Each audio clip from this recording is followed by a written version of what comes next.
va parler de la croissance mondiale, qui est impactée puisque selon un rapport publié hier par l'OCDE, le conflit en Ukraine risque de coûter 1 point de croissance au monde en un an si ses effets sur les marchés énergétiques et financiers s'avèrent durables.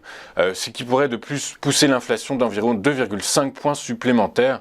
Le rôle de la Russie et de l'Ukraine dans l'économie mondiale est faible, affirme l'OCDE, chiffrant ce poids à 2% du PIB mondial, tout comme la part de ces deux États dans le commerce mondial. Mais ces deux pays ont une influence importante sur l'économie mondiale au travers donc de leur poids dans de nombreuses matières premières. Ils représentent 30% des exportations mondiales de blé, 20% pour le maïs, les engrais minéraux et le gaz naturel et 11% pour le pétrole, estime l'OCDE. Si la flambée des prix se poursuit sur une année après l'éclatement du conflit, alors la croissance mondiale pourrait se voir amputée d'1 point et l'inflation augmenter de 2,5 points supplémentaires, estime l'institution. L'Europe sera la région la plus affectée par les conséquences économiques de l'invasion russe, prévient l'OCDE, en raison de ses liens économiques et énergétiques étroits avec la Russie, particulièrement concernant les États ayant une frontière avec Moscou ou Kiev. Le choc pourrait se chiffrer alors à 1,4 point de croissance en moins pour la zone euro. Nous en parlions hier, le risque d'un défaut russe s'éloigne. Le ministre russe des Finances a indiqué avoir déboursé l'argent nécessaire, affirmant dans un communiqué que l'ordre de paiement sur les versements d'intérêts d'obligations d'une valeur totale de 117 millions de dollars a été exécuté. La banque américaine JP Morgan a bien reçu un versement de la Banque centrale russe en ce sens, a confirmé hier à l'AFP une source proche du dossier sans donner de détails sur le montant de la somme reçue. Il revient désormais à Citigroup de distribuer les sommes requises aux détenteurs des obligations. Elle dispose pour ce faire de 30 jours avant que la Russie ne soit considérée en défaut de paiement sur sa dette extérieure. L'agence de notation S&P a hier en fin de journée de nouveau dégradé la note de la dette russe, la passant de CC- à CC, la plaçant désormais à 2 crans de la note des pays en défaut de paiement. En France, c'est la préoccupation première des Français. C'est pourquoi le pouvoir d'achat occupe une place particulière dans le bilan de chaque quinquennat. Celui qui s'achève le mois prochain a obtenu des résultats très honorable en la matière, selon une étude de l'Observatoire français des conjonctures économiques, l'OFCE, publiée hier. Effectivement, entre 2017 et 2021, le pouvoir d'achat par unité de consommation a grimpé de 0,9% par an, ce qui représente environ 300 € de plus chaque année, selon cet institut. Une des explications de cette progression du pouvoir d'achat est à chercher du côté des difficultés rencontrées par Emmanuel Macron durant son quinquennat.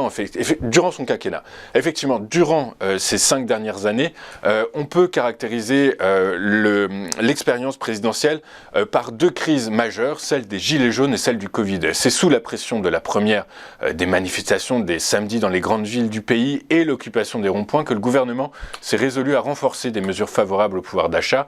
Et c'est suite à la seconde, donc la pandémie, que le « quoi qu'il en coûte » a été mis en place pour notamment protéger le porte-monnaie des Français. Avant de poursuivre notre émission, je vous propose un rapide coup d'œil sur la séance d'hier à Paris, une séance qui a clôturé dans le vert à 6612 points, en hausse de 0,36%.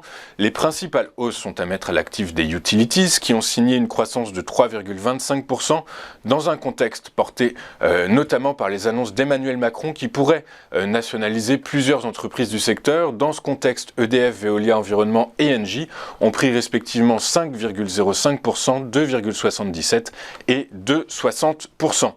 Les services aux consommateurs ont également pris 1,29%, portés par Vilmorin et Pernod Ricard en hausse respective de 2,80 et 2,60%. Le secteur de la santé a signé une croissance de 1,13%.